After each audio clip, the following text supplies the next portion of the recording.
Hey, salut Kiki, comment que ça va? Alors, ce matin, on va faire plein de petits unbox de matériel d'abonnés, d'accord? Ce sont des cadeaux et des choses à faire pour les abos.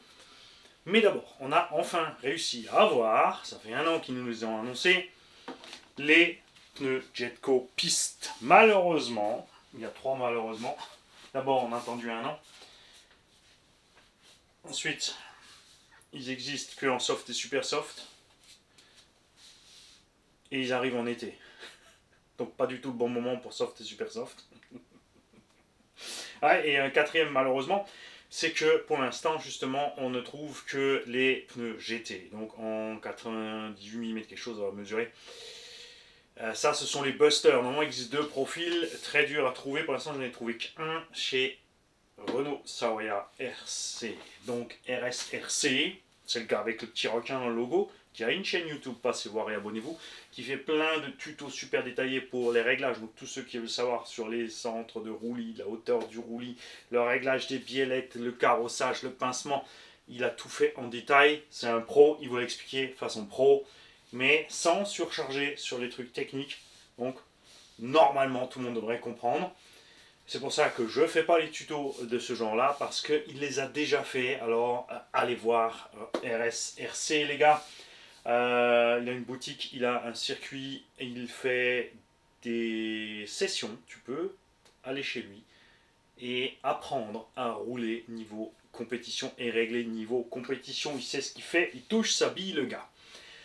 Alors, ces roues coûtent entre 20 et 25 euros sur les sites où tu les trouves. Ce sont les super softs que j'ai pris, ils faisaient déjà relativement chaud.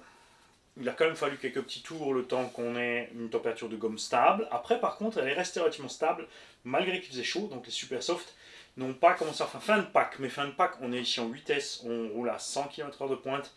Fin de pack, c'était au bout de 30-35 minutes de roulage. Donc ça fait déjà 3 sessions normalement au niveau circuit piste. Vu qu'il roule une dizaine de minutes en compète. Avec un véhicule en plus un peu plus lourd que ce qui est prévu. Malheureusement, c'est un peu petit, comme tu peux le constater. D'accord. Ça, c'est toujours ce qui est dommage avec les pneus GT. Ils s'obstinent sur les anciennes dimensions. On est à 97 mm après utilisation. Je vais peut-être bouffer un millimètre.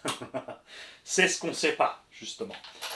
Ce ne sont pas, à proprement dit, des gommes qu'on a l'habitude d'avoir chez SP, GRP, PMT. C'est l'espèce de truc mousse qu'on a aussi chez Proline, d'accord? Sauf que Proline a merdé le truc.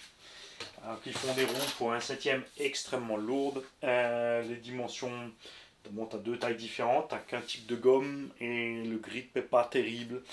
Il n'y a rien à faire, ça grippe pas trop, ça glisse pas assez. Enfin, pour moi, un échec. Ça dure un peu plus longtemps que des roues d'origine Arma, mais ça s'arrête là. Bien sûr, sur la VTE2, Extreme VTE2, il n'y a pas de souci, tu mets ce que tu veux en gommard. Ça dépend de tes carreaux, donc tu n'es pas trop emmerdé.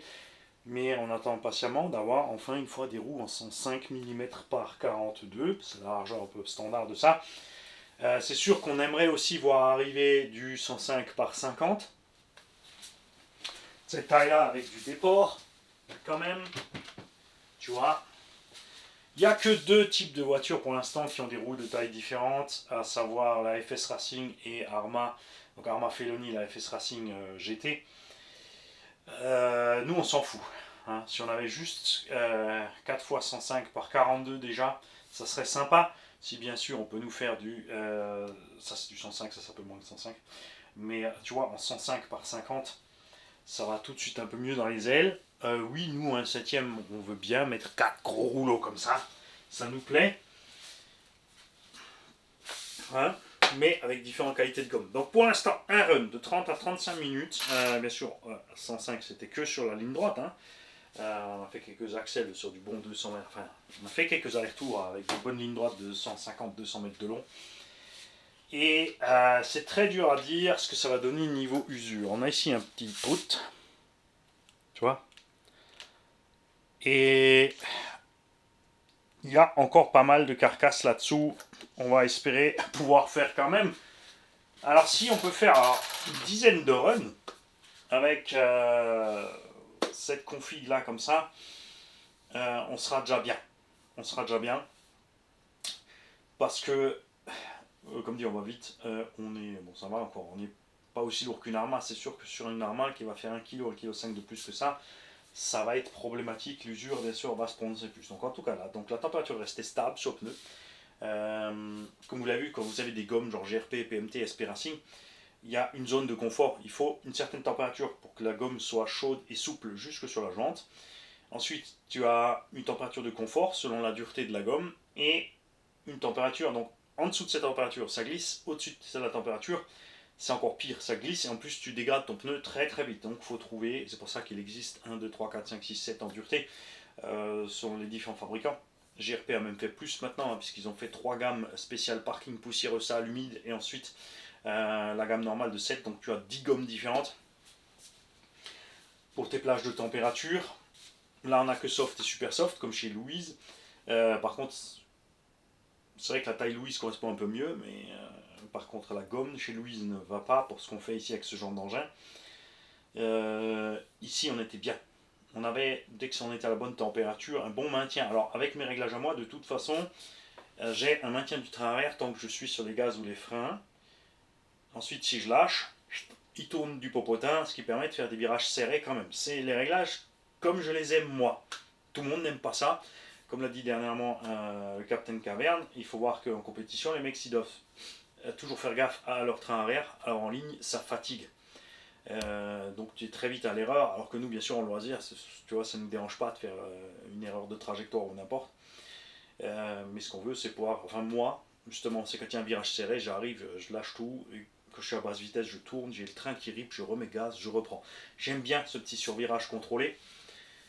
D'accord. C'est vrai que de temps en temps tu sors du virage, ligne droite, tu veux mettre à fond, si t'es pas bien aligné, ça peut être chaud, mais c'est ce qui est funky.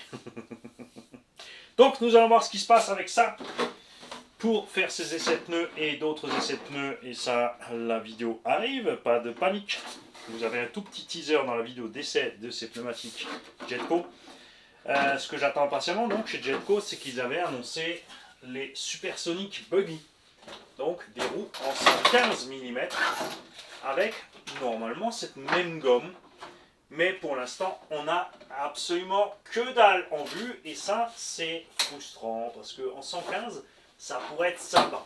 Franchement 115 selon la carreau que tu as, ça fera peut-être un peu grand, mais bon on a de la marge là-dedans, on peut rehausser un peu, on découpe un peu, enfin nous on aime bien. De toute façon on roule loisir. On est sur des parkings où il y a des arrêts, des raccords, des grilles d'égout, donc on s'en fout de rouler à ça du sol en fait. On ne veut pas forcément rouler, poser le cul par terre. On a reçu un colis de tonton André. Et tonton André qui nous a déjà envoyé un paquet de paquets. D'accord. De temps en temps, il fait le tour de son atelier, il regarde ce qu'il n'a pas besoin, il emballe, il envoie. Alors, voyons voir ce que tonton nous a envoyé. Et oui, bien sûr, ceux qui suivent ont tilté, c'est tonton Al. Alors, ces derniers temps aussi, il y en a plein qui vont m'envoyer, qui sont en route, qui ont envoyé des colis. Ils ont fait d'une pierre deux coups.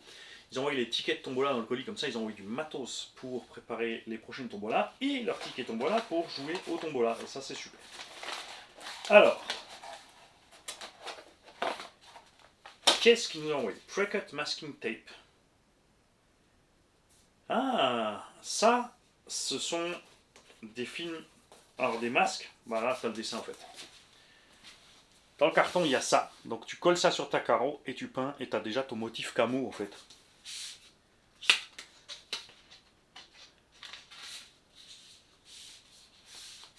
Regarde. Déjà pré-découpé, tu fais tes petites tâches où tu veux. Alors lui, il va jamais de main morte, hein, tu vois. Il a tout de suite envoyé 5 ou 6. Il s'est dit, attends, l'autre, il a des grosses carreaux, un 7, un 8. Si je lui envoie juste un petit 7, ça suffira pas. Ensuite, il nous a envoyé aussi encore des stickers donc, qui restaient de son Savage XS, puisqu'on a un Savage XS ici à refaire. Bien vu. RC Beam, par contre, on va pas s'en servir. De la colle, attention 3M, Nitrile High Performance Rubber and Gasket Adhesive. Alors ça, c'est du joint en fait. Colle nitrite haute performance pour caoutchouc. À tester donc sur du pneumatique, comme dirait notre très cher bras droit RC en PLS, en admin de la chaîne, puisque RC Jam Jam en ce moment n'a pas le temps. La fripouille aussi en pleine réorientation professionnelle. T'as la famille et tout, et la réorientation, forcément, tu n'as plus le temps pour la RC, c'est clair, tu fais tes choix. Tonton Al nous a envoyé un paquet de skid plates. En sortant, je croyais que c'était des plaques de Vario. En fait, c'est des skid plates. Regarde ça. Clairement prévu en plus pour les engins qui ont les petites encoches dans les châssis type Arma. Pour passer le diff. C'est pas forcément Arma parce que c'est pas les seuls qui ont cette petite encoche. Donc tonton Al, est-ce que tu peux nous dire d'où c'est que ça viendrait ça? Alors attends, on va vite vérifier. Puisqu'on a une Arma ici. Une voiture Arma, c'est une armature, non? Ok, j'y vais. Effectivement, bingo, c'est bien ça. Ha! La classe. Ouais, c'est juste qu'on voit pas les trous de vis parce qu'ils sont pleins de thermanie. Donc ça, c'est cool. Skid plate pour des Arma. Et il n'y a pas que Arma. Si, ça c'est l'avant, c'est l'arrière. Ok, c'est bon. Donc à noter.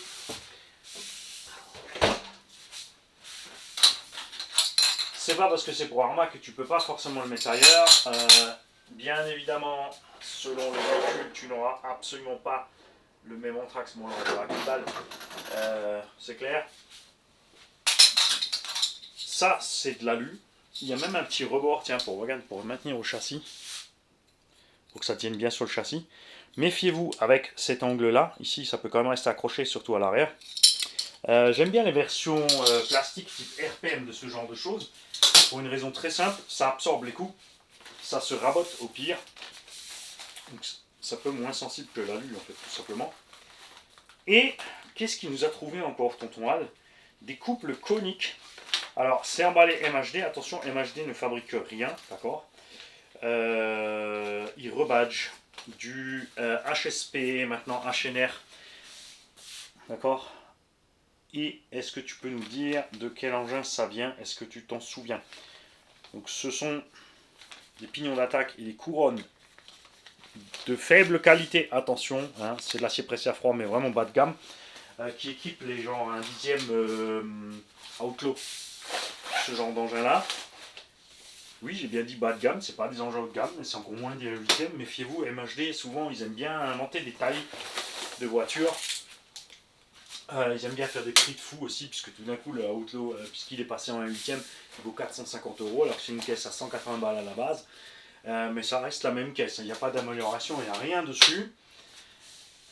C'est aussi eux qui importent le MHD Gunner, donc qui est le FS Racing, le Truggy FS Racing, qui n'est pas disponible chez Conrad, peut-être à cause d'eux, parce que eux, ils ont, quoi qu'ils ont les deux, ils ont le Gunner, donc ils ont la version Monster Truck et la version Truggy.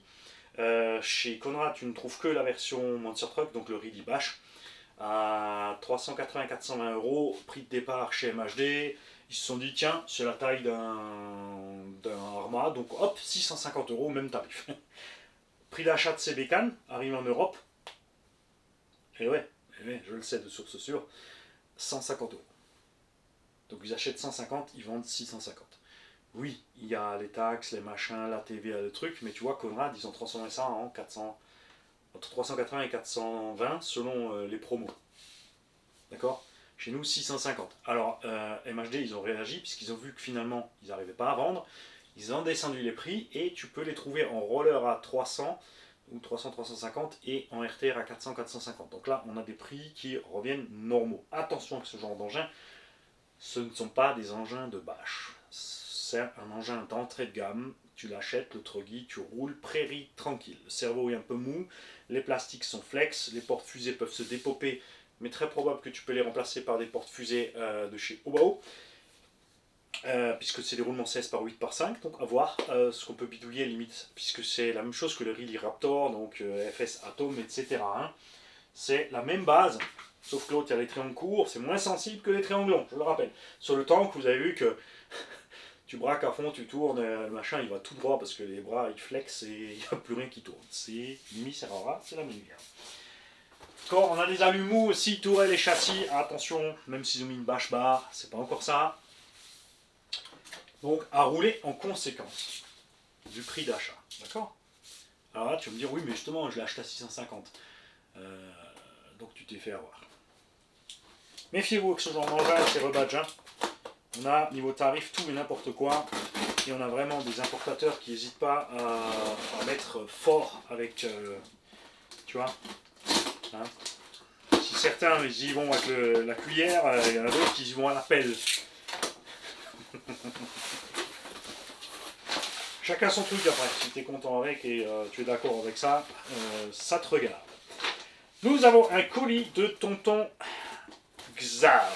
Tonton Xav qui nous a envoyé un petit mot. Donc salut Mani et la famille, 6 juin, un petit colis. Un moteur HS, plus de frein. Alors un moteur qui a plus de frein, normalement il n'a plus d'accélération non plus. Puisque ça veut dire que ce sont les aimants, tu vois, et nous avons l'étiquette Tonton Bola avec. Alors je vais faire gaffe de bien tous les récupérer. Hein, pas qu'on ait de blague. C'est bon. Donc le moteur en général, quand ça t'arrive ça, il y a deux solutions. Soit tu as cuit le moteur, le rotor s'est décollé de l'axe, donc tu as ton axe et ton aimant qui tourne autour quand tu accélères et quand tu freines. Ou tu as surchauffé et désaimanté les aimants. Alors tu peux les réaimanter, mais tu n'arriveras pas à les réaimanter vraiment balèze. Tu arriveras juste à faire un truc superficiel, d'accord. Donc ça c'est à voir. Une lipo 3S qui est HS pour en faire une petite 2S. Alors attention que ce genre de lipo je ne les laisse pas dans les engins tombola parce que c'est une lipo qu'on a bricolée. Donc je ne l'envoie pas en tombola parce que j'ai pas envie que la personne ait un souci avec, parce qu'après c'est une lipo bricolée, c'était pas une lipo de série, tu vois. Une radio Dumbo souci de plage de gaz. Tout sur le premier tiers, voire recette usine. Alors, effectivement, nous allons voir ce qui se passe avec celle-là. Donc, c'est la radio Dumbo RC avec... là, tu as le choix des volants. Alors, tu as le choix entre un volant plastique, un volant caoutchouc, un volant alu. Lui, il a pris le volant alu. Perso, pas trop l'utilité d'un volant alu. Le caoutchouc, ce serait pas mal. On a pas mal de petits réglages dessus. Il y a un bouton qui est parti. Il y a Tonton qui s'est énervé avec la radio. Ou alors, le bouton est au fond. On verra ça. On va voir ce qui se passe. Est-ce que tu peux me dire sur quel véhicule tu l'as bindé? Tu as essayé sur plusieurs véhicules, sur plusieurs varios. Est-ce que tu l'as testé que sur un seul? Et si ce un seul était un Traxxas qui est dans une sonde de température et tu n'avais pas mis la sonde de température, c'est peut-être pas la radio. En tout cas, on va tester cette chose. On va se retrouver un émetteur pour mettre dessus et on va voir ça. Donc moi je n'avais pas encore la version avec l'écran. Au passage du coup on pourra faire différents tests. Hein. Bon, normalement c'est réglable puisque tu peux régler un dual rate et de l'expo. On va déjà remettre on mettra la radio route, on verra si déjà tout ça est à 0, d'accord. Une radio du Creighton bleu à remplacer. Yann préfère les Dumbo RC. Je comprends tout à fait. Donc ça, souvenez-vous, Tonton Xav et Yann, papa et fiston avaient acheté le lot de Creighton du garage et on avait mis une radio avec, enfin sur chaque véhicule pour qu'ils puissent au moins déjà une fois les utiliser, donc pour qu'ils aient un lot complet à pencher. Pour se lancer dans l'RC depuis, il faut savoir que les deux ils roulent avec le groupe RC Bordeaux, ils se sont un petit peu lâchés sur le nombre de véhicules et le matos. Hein. On a une paire de roues aussi qui est revenue, qui était sur les Creighton, donc est-ce que c'est la seule paire qui reste en fait? Non, tu as des exacts qui ont tourné, puisqu'il y avait donc 2 jeux complets. Peut-être récupérer les pneus. Et donc un des moteurs Dragon 1940 qui est mort, qui équipe un des deux. Alors c'est très bizarre parce qu'on a de l'aimant. On a de l'aimantation, on n'a pas de jeu de rotor. Alors ça, c'est bizarre, effectivement. Donc à tester, est-ce que ça vient du moteur ou est-ce que ça venait aussi d'une de tes radios? Mais si tu as mis un autre moteur et qu'instantanément tout allait bien, c'est louche. Alors ça c'est Space. On va donc l'installer dans un engin, voir cette histoire. C'est tout simplement un moteur Sky RC qui vient d'une Ferpent. D'accord? Le moteur Dragon, c'est le moteur Ferpent. Et une snipo avec son petit sac, et il n'y en a pas qu'une. Alors ça, celle-là on va rien en faire, tonton. Hein. Celle-là elle va partir à la déchette. Les mecs, vous amusez pas à poster des trucs pareils. Hein. Parce que si ça fait pouf, hein, la poste, ça va pas leur faire plaisir. Donc ça, c'est une hard case pour en faire une 2S. Et celle-là, pareil. Tonton, qu'est-ce que tu fais avec les batteries? Tu vas peut-être un peu fort, tu les surdécharges, méfie-toi, règle bien tes coupures. Si tu en as plusieurs qui commencent à faillir comme ça, c'est pas cool. Hop, ah là, le récepteur qui va avec la Spectrum, puisqu'elle fonctionne très bien cette petite Spectrum. On a donc le petit bouton de la Dimbo. Hop. Nous testerons donc tout ceci. Et nous avons un colis de Tonton BL. Tonton BL, Tonton Brushless, il a des trucs à souder. Et il m'a donc fait un colis dans le colis. Mais passe pas par la poste, mais t'es un fou. Alors déjà, il m'a envoyé ça par la poste, il a dû payer 13-15 balles. Passer par Mondial Relais, les mecs, c'est 30 à 40% moins cher. Là, il y en a pour 10 balles pour renvoyer le colis. Un colis comme ça chez Mondial, c'est 5,20 €. Donc ça, là-dedans, il y a le matos que je dois souder pour lui. Et tout ça, c'est donc cadeau. Nous avons l'étiquette de Tombola. Tout est bien arrivé. Nous avons un petit mot avec. On va nous expliquer tout ça. Hop. Alors, bonjour Anis, tu trouveras dans le colis les deux Vario Traxxas VXL4 sur lesquels il faut changer les prises et aussi les deux batteries. Les deux paires de roues sont pour toi, tu en fais ce que tu veux et tu trouveras des tickets de Tombola pour ce mois-ci et le reste de l'argent est pour la chaîne. Ah ouais, donc en fait tu n'as même pas mis tu as mis un billet plus gros que le nombre de tickets. Alors que en plus déjà tu nous fais des cadeaux. Alors, j'ai reçu, il a bien dit, j'en fais ce que je veux, des roues Fast Trax, donc qui vont, on parlait, tu vois, sur la Super Forza de chez FTX, qui est donc la FS Racing Super GT et la Conrad Reilly Race Watcher 6S, une paire de roues avant et arrière, donc en 100 par 42 et 105 par 50, quelque chose comme ça. Il faut savoir que chez Fast Trax, tu peux choisir la dureté. Ici, ce sont des 52 degrés. Alors attention, ce n'est écrit que sur l'emballage. Si tu as les roues à poil, tu es mort. Les roues que je vous ai montrées avant sont des chinoises, donc tu ne choisis pas la dureté. Tu ne sais pas ce que tu reçois. Tu ne sais même pas s'ils font de dureté, si c'est expédié aléatoire. Ça, donc, les 52 degrés, ce sont donc pour les températures un peu plus chaudes. Ces roues ont meilleure tenue de route que les roues Arma et tiennent un peu plus longtemps. On a fait à peu près 7 packs, les roues Arma, t'en fais 3. 3 en roulant soft. Okay. Si tu roules déjà agressif, premier pack, tu as la paire de roues avant rincée et l'arrière qui suit. Sur la FS Racing, on a quand même fait facile, je crois, 5 packs avec les avant. Et c'était pas tout à fait rincé. Donc en gros, vraiment le double des roues Arma. Tout simplement. Hein.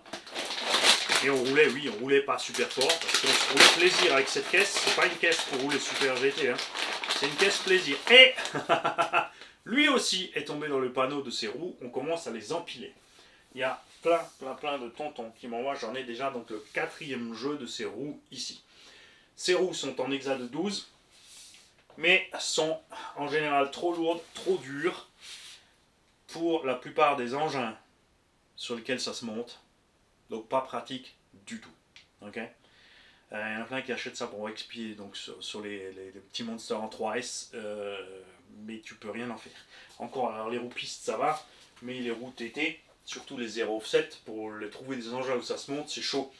Et en plus, comme dit, elles pèsent relativement lourd, donc vraiment pas adapté aux engins indices. Je sais pas ce que Louise bricole des fois. Entre ça, ils ont fait la même chose pour les 1/8e. Il y a toute une série de roues 1/8e qui est montée sur les jantes de 1/5e en fait avec le bedlock, avec un hexa de 17 du coup au lieu de 24. Des mousses trop petites et des pneus hyper durs. C'est inutilisable, les pneus font 500 grammes, c'est dur comme du béton et ça sert à rien. On les avait essayés sur le Serpent MTE, une catastrophe. Et encore là sur le Serpent ça allait, mais sinon c'est pas utilisable. Donc, c'est pas cool. Alors là-dedans, celui-là, il faut donc que je l'ouvre proprement, puisque c'est le colis que je vais devoir fermer pour lui expédier. Par contre, attention, tonton, on a un souci, parce que tu n'aurais pas dû prépayer ton truc, puisqu'il faut savoir que quand tu fais ça à la poste, tu n'as qu'un délai que j'ai pas là. Il n'y a pas la date dessus. Tu as un délai pour déposer ton truc. Encore non, ça va, tu l'as fait en lettres vertes. C'est bizarre ce que tu as fait là. Tu as des stickers de lettres vertes, mais tu as quand même un colissimo avec signature. Parce que normalement on a un délai imparti pour expédier ce truc à la poste, passer le délai de 7 ou 8 jours, en plus c'est un délai super court. Le colis est plus valide, donc il faut te faire rembourser, il faut recommencer. Donc on verra ça. Il a envoyé des EC5 pour les souder. Donc bien qu'il se clipse à l'arrière, ça c'est cool.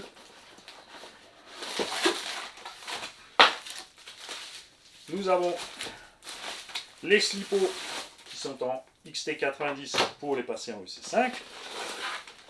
Et donc un VXL3 à passer en EC5 et un VXL6 de Traxxas Sledge. Donc tout ça, il va mettre tout simplement dans un sledge. Hein, donc on va préparer tout ça comme temps. On va mettre ça de côté proprement. Et on va te souder cette histoire. Donc merci pour les cadeaux en plus. Merci pour le don de la caisse Tombola en plus. C'est pas fini. Il y a encore des colis qui arrivent. J'en ai déjà, alors où je te parle, j'en ai déjà 2 qui arrivent, qui sont déjà en attente chez Mondial Relais. Il y a d'autres cantons qui m'ont dit que je t'envoie du matos. Il va falloir que je range encore une fois boîte. On s'en sort pas, hein. Ne vous inquiétez pas. Comme je l'ai dit, on a normalement déjà jusqu'à fin d'année de véhicules à faire gagner tous les mois, d'accord. Nous n'allons donc pas, avec l'argent qu'on récolte tous les mois, racheter tous les mois immédiatement une voiture, parce qu'on va se retrouver avec un décalage. Si j'achète une voiture maintenant, elle sera gagnée en janvier ou février. Et le moteur, enfin le modèle sera peut-être dépassé ou obsolète, ou ils auront fait des mises à jour ou n'importe quoi. Donc on va attendre un peu on va laisser venir des nouveautés, on va attendre que ces nouveautés soient éventuellement d'occasion pour en acheter avec cet argent. C'est sûr si on les prend en neuf, comme celui-là, c'est super beau, c'est chouette, c'est neuf. Mais en occasion, il y a une grosse économie quand même. Moi je fais une petite révision dessus, on la rend propre, machin, et on peut la rouler. Et en fait si on prend en occasion, on peut en faire plus, tout simplement. Ok? Donc on verra ça. Au gré du vent, on va laisser venir, on va mettre l'argent de côté. Ne vous en faites pas, on ne vous oublie pas. Et mon Dieu, s'il disparaît en janvier avec tout l'argent des 1 euro par ticket, ben il sera parti un week-end. Donc je serai vite de retour. Salut.